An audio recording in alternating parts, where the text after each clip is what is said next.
নমস্কার বন্ধুরা, অনেকে অনেক রকম কথা বলেছে যে যুবশক্তি কিন্তু 22শে জুলাই থেকে অনলাইন অ্যাপ্লাই শুরু হতে চলেছে, কিন্তু এগুলো আমি আগে থেকে জানতাম যে এগুলো কোনো দিনও এগুলো সঠিক নিউজ না।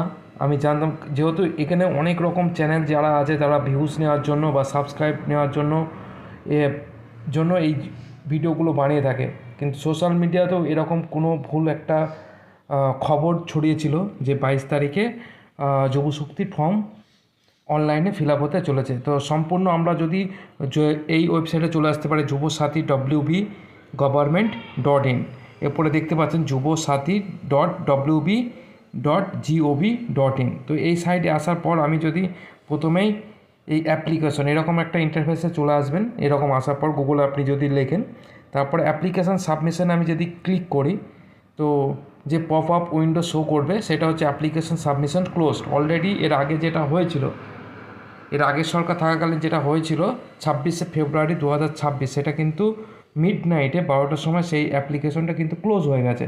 আর নতুন করে কোনো এখানে অ্যাপ্লাই করার কোনো কিন্তু প্রসেস এখনও চালু হয়নি। তো আমরা এবার যদি ব্যাক আসার পর এখানে অ্যাপ্লিকেশন স্ট্যাটাস যদি আমরা চেক করে থাকি, তো অ্যাপ্লিকেশন স্ট্যাটাস আমি ক্লিক করব।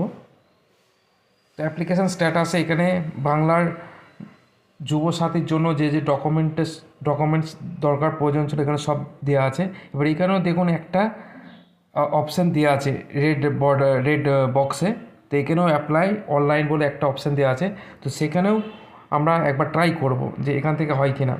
তো এখানে আমি অ্যাপ্লাই অনলাইনে ক্লিক করব, তো এখানেও সেম পপ আপ চলে আসছে। তো এইরকম কোনো রকম কিন্তু অনলাইনে যুবশক্তি ফর্ম ফিল আপ এখনও পর্যন্ত করা হচ্ছে না। এটা টোটাল সোশ্যাল নেটওয়ার্কে, সোশ্যাল ফেসবুক সমস্ত জায়গায়, ইউটিউব বড় বড় যারা অনেকে দেখেছি আমি ইউটিউবেও এরকম ভিডিও বানিয়েছে এর আগে যে 22শে জুলাই কিন্তু অনলাইনে ফর্ম ফিল আপ হতে চলেছে।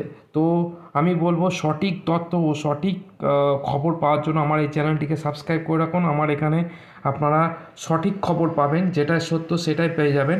আর সত্য কথা বলতে কি, এখনও পর্যন্ত কোনো অফিসিয়ালি যুবশক্তির যে অনলাইনে ফর্ম ফিল আপ করা এটা কোনো নিউজে আসেনি। তবে এটা শিওর যে অক্টোবর মাস থেকে এটা অফিসিয়াল থেকে বা গভর্নমেন্ট থেকে ঘোষণা করা হয়েছে, অক্টোবর মাস থেকে কিন্তু যুবশক্তির টাকা সবাই পেয়ে যাবে। তো অক্টোবরে তো যদি যুবশক্তির টাকা পাই তাহলে মিনিমাম আগস্ট বা সেপ্টেম্বর, আগস্টেও যদি না হয় তাহলে সেপ্টেম্বরের প্রথমের দিক থেকে কিন্তু এই অনলাইনে ফর্ম ফিল আপ চালু হবে, না এই সামনের মাসে আগস্টে। তো তারপরে কিন্তু আমরা অক্টোবরে পুরোপুরি